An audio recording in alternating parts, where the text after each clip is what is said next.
इस चीज़ को as a daughter हंडाया, फिर एज ए वाइफ हंडाया, तो कब तक चलती मैं? कहीं तो मैंने भी रुकना था ना।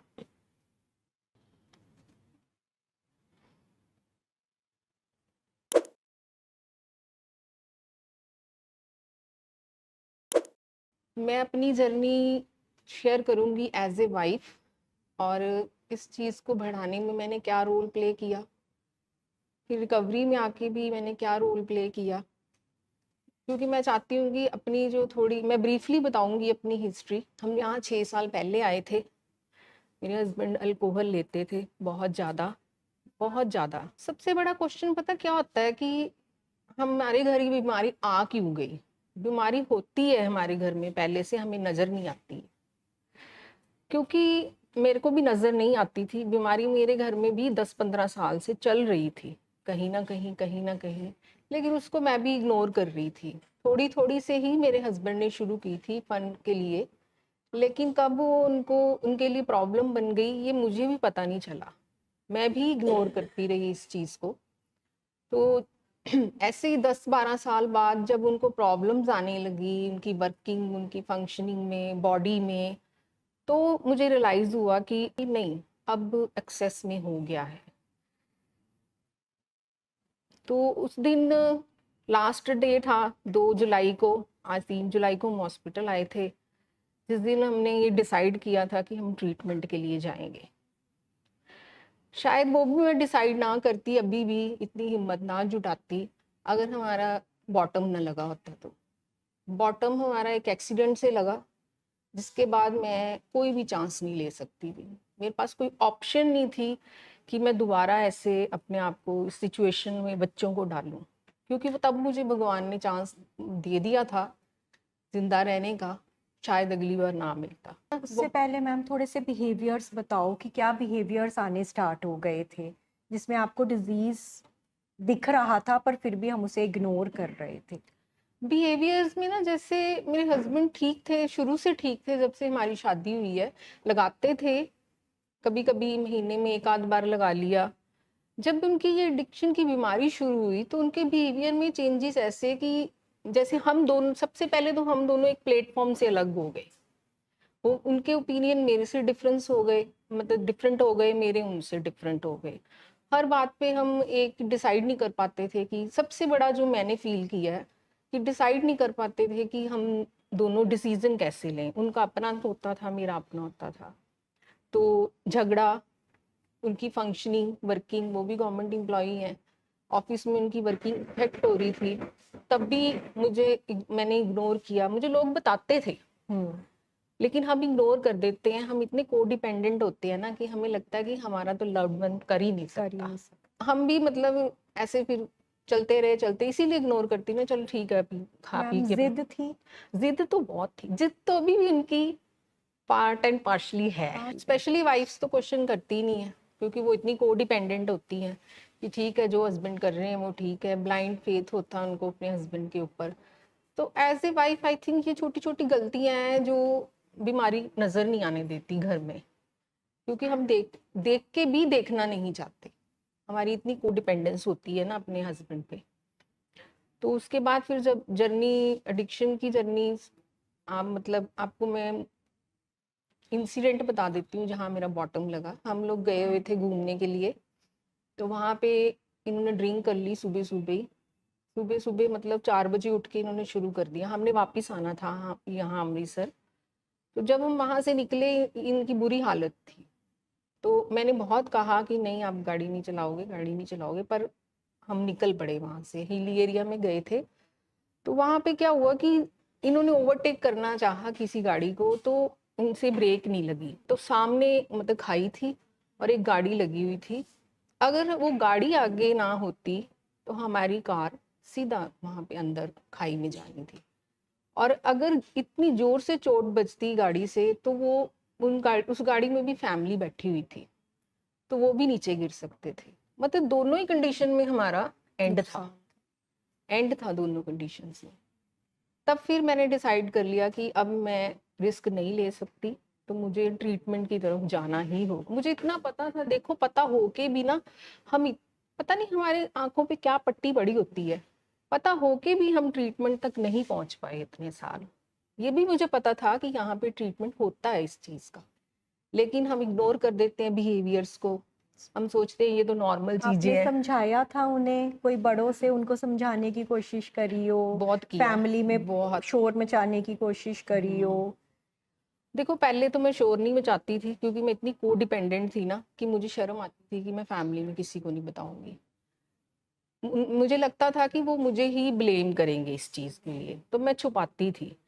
फिर जब फैमिली में से क्वेश्चन आने लगे कि नहीं हमें लग रहा है, मैं तब भी इग्नोर कर देती थी। हम तब भी अब एक पर्दा डाल देते पर्दा हैं डाल चीजों देती पे। थी, मतलब चीज़ों को कवर कर देती थी, बिहेवियर्स को कवर कर देना। मुझे याद है एक बार मेरे फादर इन लॉ आए हुए थे यहाँ पे, तो हम गुरदासपुर मैरिज अटेंड करने गए हुए थे। वहां से ये पूरी ड्रिंक में मतलब गाड़ी चला के घर आए, और आके इन्होंने विश नहीं की उनको, और सीधा रूम में जाके ना सो गए। तो मैंने कैसे कवर किया, बहुत थक गए हैं, कोई बात नहीं, आपसे ना थोड़ा रुक के बात कर लेंगे, बड़ी मुश्किल से आए हैं गाड़ी चला के। तो पता तो चल ही जाता है, लेकिन हम फिर भी उसको अंडर द कारपेट कर देते हैं चीजों। लड़ाई झगड़ा भी किया होएगा, कभी बच्चों का वास्ता भी दिया होएगा। सब कुछ ही किया है। जैसे मैम बोल रहे थे, मैं सोचती हूँ कि जादू टोने पंडित, जैसे जैसे कोई बताता गया, सब कुछ किया है, सब कुछ, कुछ नहीं छोड़ा, कुछ नहीं। मुझे तो ऐसा लगता था जैसे इनके अंदर कोई घुस ही गया है, क्योंकि ये वो हो ही नहीं सकते जैसे पहले थे। आपकी लव मैरिज थी? हाँ, लव मैरिज थी हमारी, तो ये वो इसलिए। बंदा ही नहीं था जिससे मैंने प्यार हाँ किया हाँ, था? जिससे मैंने शादी की थी। तो मतलब ऐसे लगता है हमें, क्योंकि सीरियसली उसका अपने ऊपर जोर नहीं होता, उसको नहीं पता होता मैं क्या कर रहा हूँ, क्या नहीं कर रहा हूँ। ये बिल्कुल मतलब जो बोलते हैं ना सर यहाँ पे, एक बेबस, ये सच है बिल्कुल। आप बिलीव करो ना करो, ये सच है बिल्कुल। आपके बच्चों का क्या रिएक्शन था उन पे, आपके बेटे का, बेटी, जो भी? मेरी बेटी तो थोड़ी बड़ी थी, बेटा छोटा था जब हम आए थे। तो जब यहाँ आके मुझे ये पता चल गया ना, बच्चे पहले डरे रहते थे ओके। जब एडिक्शन की जर्नी चल रही थी। तो डर के जैसे मैं उनको कमरे में उन्होंने चले जाना, जब बहुत ज्यादा झगड़ा होना तो स्पेशली मेरे बेटे को बहुत होना। बेटी भी बड़ी थी इसलिए वो देख के कर लेती थी, चलो बेटे को महसूस होता था, इमोशनली उसका ब्रेक डाउन होता था कि मम्मी पापा में इतना, क्योंकि उन्होंने शुरू से हम दोनों को अच्छे से देखा हुआ था। तो तब तो उनको बहुत ज्यादा फियर, बात नहीं करनी, मे भी कुछ बाहर निकल के भी उनके ट्रॉमास हों स्कूल में, ये वो आज तक उन्होंने कभी डिस्कस नहीं किए, पर होंगे, जरूर जरूर होंगे बाहर मतलब निकल के। तो बहुत ज्यादा मतलब बच्चे ना इन्वॉल्व नहीं होते थे, कुछ मैं भी नहीं करती थी तब। मुझे होता था कि बच्चों के साथ झगड़ा होगा, फिर बच्चे फील करेंगे। आपको कभी कंप्लेंट की हो कि आप पापा को समझाते क्यों नहीं हो, कि आपसे आपकी सुनते नहीं, ऐसी कोई कंप्लेंट की? नहीं, मैंने बच्चों को ना एडिक्शन की जर्नी में इन्वॉल्व नहीं किया कभी। ओके। उनको कभी नहीं नहीं, बोला लाइक कि उनके बिहेवियर्स जो घर में थे, बिहेवियर जो, नहीं आपके हस्बैंड ड्रिंक करके कुछ, कोई भी आपका झगड़ा होता, कभी बच्चों को पता चल जाता या कोई मिसबिहेव उन्होंने किया, तो फिर वो क्वेश्चन नहीं करते थे आपसे कि लाइक?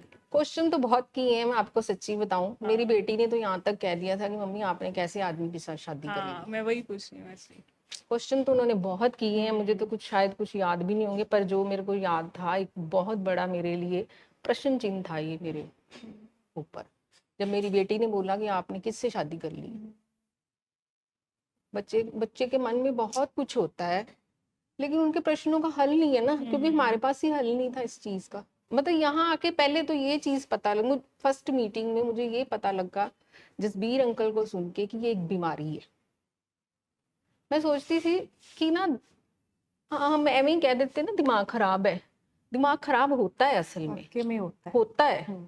ये इसको ना हमने वो क्या बोलते हैं ना, क्या बोलते हैं, टॉन्टिंग वे में यूज करते हैं हम इस वर्ड को, पर एक्चुअली में होता है ये। विश्वास नहीं करते ना। एक क्वेश्चन है आपसे कि आप दोनों एक्साइज ऑफिसर्स हो, गवर्नमेंट ऑफिसर्स हो, तो यहाँ पर आके जब बैठे तो आपको टॉक्सिक शेम नहीं आई, शर्मिंदगी नहीं आई कि लोग क्या बोलेंगे, हम इतने बड़े ऑफिसर्स हैं, हमारी जॉब्स भी यहाँ पर एंडेंजर हो सकती हैं, कुछ भी हो सकता है, ऐसा कोई थॉट नहीं आया आपके अंदर?